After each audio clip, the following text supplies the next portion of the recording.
আসসালামু আলাইকুম। সবাইকে স্বাগত জানাচ্ছি পূর্ব পশ্চিমে। শুরুতেই জানিয়ে দিচ্ছি আমাদের হাতে পাওয়া সর্বশেষ আপডেটগুলি। চীন ভারত সংকটের সমাধান কোথায়? ইরানের পারমাণবিক কেন্দ্র পরিদর্শন করেছে জাতিসংঘ। আমিরাত ইসরায়েলি বিমানকে আকাশপথ ব্যবহারের অনুমতি বাহরাইনের। সীমান্তে উত্তেজনার মধ্যেই সেনা মোতায়েন নেপালে। রাশিয়ার সঙ্গে থাকার বার্তা চীনের। বঙ্গোপসাগরের বুকে ভারত ও রাশিয়ার নৌমহড়া, ঝড় তুলছে ফ্রিগেট ডেস্ট্রয়ার। প্রিয় দর্শক, এতক্ষণ শুনছিলেন সংবাদ শিরোনাম, এবার বিস্তারিত। সাম্প্রতিক সময় সীমান্তে চীন এবং ভারতের মধ্যে তুমুল উত্তেজনা বিরাজ করছে। লাদাখ সীমান্তে গত 15 জুন রাতে চীন ও ভারতীয় সেনাদের মধ্যে রক্তক্ষয়ী সংঘর্ষের পর দুই দেশের 4 জন প্রভাবশালী মন্ত্রী এই বিষয়ে রাশিয়ার মুখোমুখি হতে যাচ্ছেন।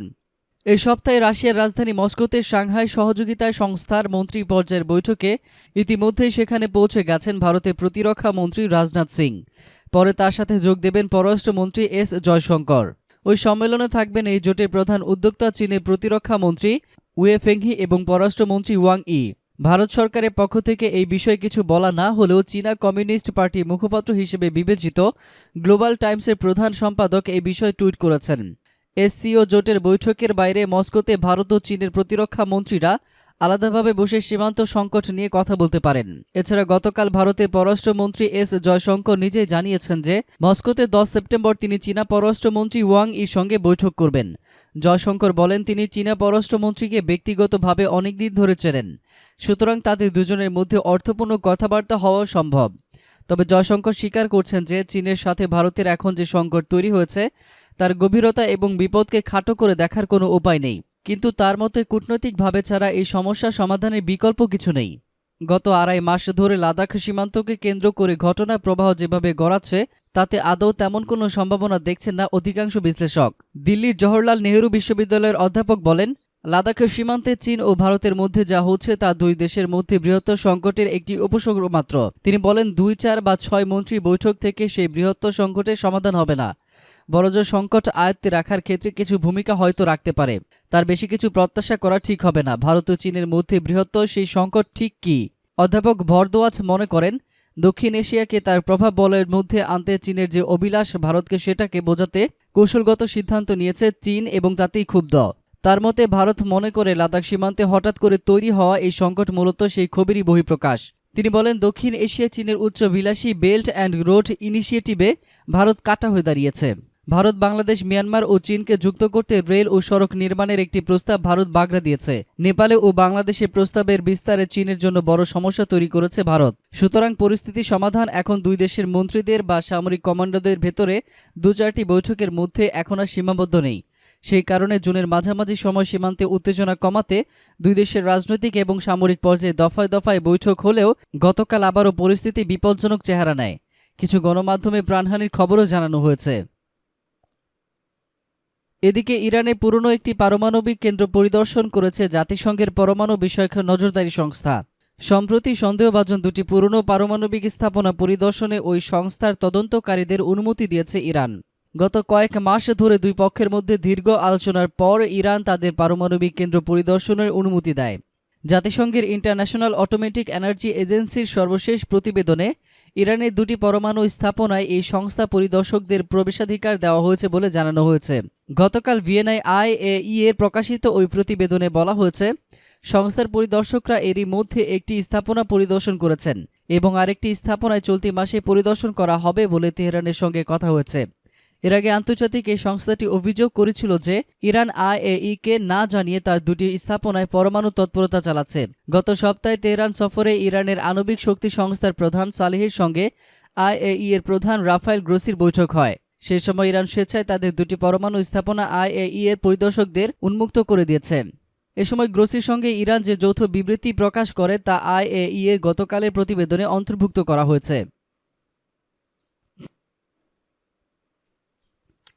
অপরদিকে এবার আরব আমিরাত ও ইসরায়েলের মধ্যে বিমান চলাচলের নিজেদের আকাশসীমা ব্যবহারে অনুমতি দিয়েছে মধ্যপ্রাচ্যের দেশ বাহরাইন।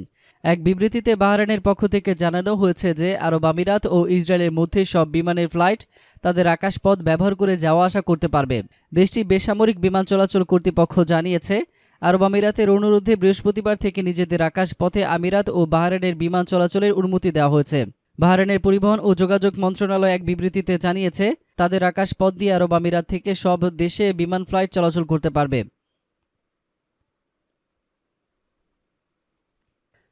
এদিকে সীমান্তে ভারত চীনের চলমান সংঘাত ও উত্তেজনার মধ্যেই লিপুলেখ এলাকায় নেপাল সেনা মোতায়েন করেছে।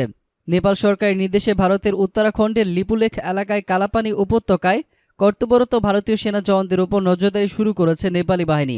ভারত, চীন ও নেপালের মধ্যে ত্রিসংযোগ এলাকায় লিপুলেখের অবস্থান। এটি উত্তরাখণ্ডের কালাপানি উপত্যকায় উপরের অংশে অবস্থিত।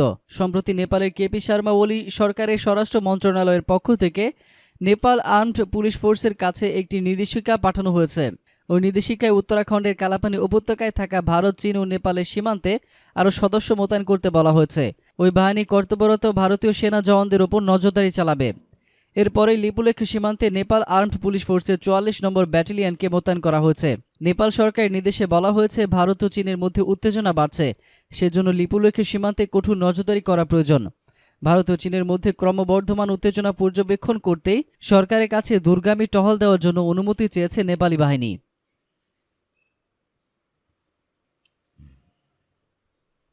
অন্যদিকে যুক্তরাষ্ট্রকে চাপে ফেলতে দ্বিতীয় বিশ্বযুদ্ধের ৭৫তম বিজয় বার্ষিকী উদযাপনে রাশিয়ার সঙ্গে থাকার বার্তা দিল চীন। চীনের প্রেসিডেন্ট শি জিনপিং বলেছেন, বিরাট ত্যাগের মধ্য দিয়ে দ্বিতীয় বিশ্বযুদ্ধে যে বিজয় অর্জিত হয়েছে তা রক্ষা করার জন্য রাশিয়ার সঙ্গে ঐক্যবদ্ধভাবে কাজ করতে প্রস্তুত রয়েছে চীন। দ্বিতীয় বিশ্বযুদ্ধের ৭৫তম বিজয় বার্ষিকী উদযাপনের প্রাক্কালে রুশ প্রেসিডেন্ট পুতিনকে পাঠানো এমন বার্তায় বিশেষ তাৎপর্য রয়েছে বলে মনে করছেন রাজনৈতিক মহল। শি জিনপিং বলেন, চীন ও রাশিয়ার আত্মত্যাগ দ্বিতীয় বিশ্বযুদ্ধের বিজয় অর্জনে গুরুত্বপূর্ণ ভূমিকা পালন করেছে এবং দুই দেশের জন্য উচ্চ পর্যায়ের সম্পর্ক প্রতিষ্ঠার ভিত্তি তৈরি করে দিয়েছে। এ অবস্থায় রাশিয়ার সঙ্গে কৌশলগত সমন্বয় ও সহযোগিতা আরও গভীর করতে প্রস্তুত আছে চীন।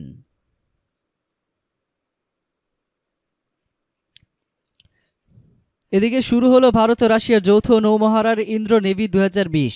বঙ্গোপসাগরের বুকে ঝড় তুলে গতকাল থেকে এই নৌমহড়া শুরু করল দুই দেশ। করোনা সংক্রমণের জন্য জারি করা নির্দেশিকা মেনে এই নৌমহড়া non contact at sea only হিসেবে করা হচ্ছে। অর্থাৎ এই মহড়ায় কোনো দেশের সেনা অফিসারই সৌজন্য সাক্ষাৎ করতে পারবে না। ২ দিনের মহড়ায় ভারতের তরফে রয়েছে ডেস্ট্রয়ার রণবিজয় ফ্রিগেট, সোহার্দি করভেট কিলতান, ট্যাঙ্কার শক্তি। রাশিয়ার পক্ষে থাকছে ২টি ডেস্ট্রয়ার, অ্যাডমিরাল ভিনোগ্রাডোভ ও অ্যাডমিরাল ট্রাইবার্টস। থাকছে ট্যাঙ্কার বরিস বুটোমো। এছাড়াও ভারতের তরফে থাকছে নৌবাহিনীর ২টি হেলিকপ্টার। তবে জানা গিয়েছে, ফ্রিগেট সহদ্রিকে আপাতত শ্রীলঙ্কা উপকূলে এমিউনিটি ডায়মন্ডের উদ্ধার কাজে লাগানো হয়েছে। একটি ডায়মন্ডে আগুন লেগে যায় দিন কয়েক আগে, আর সেখানে উদ্ধার কাজে লাগানো হয়েছে। প্রিয় দর্শক, এতক্ষণ আমাদের সঙ্গে থাকার জন্য আপনাদের সবাইকে ধন্যবাদ। আন্তর্জাতিক অঙ্গনের সকল খবরাখবর পেতে আমাদের চ্যানেলটিকে সাবস্ক্রাইব করে আমাদের সঙ্গেই থাকুন।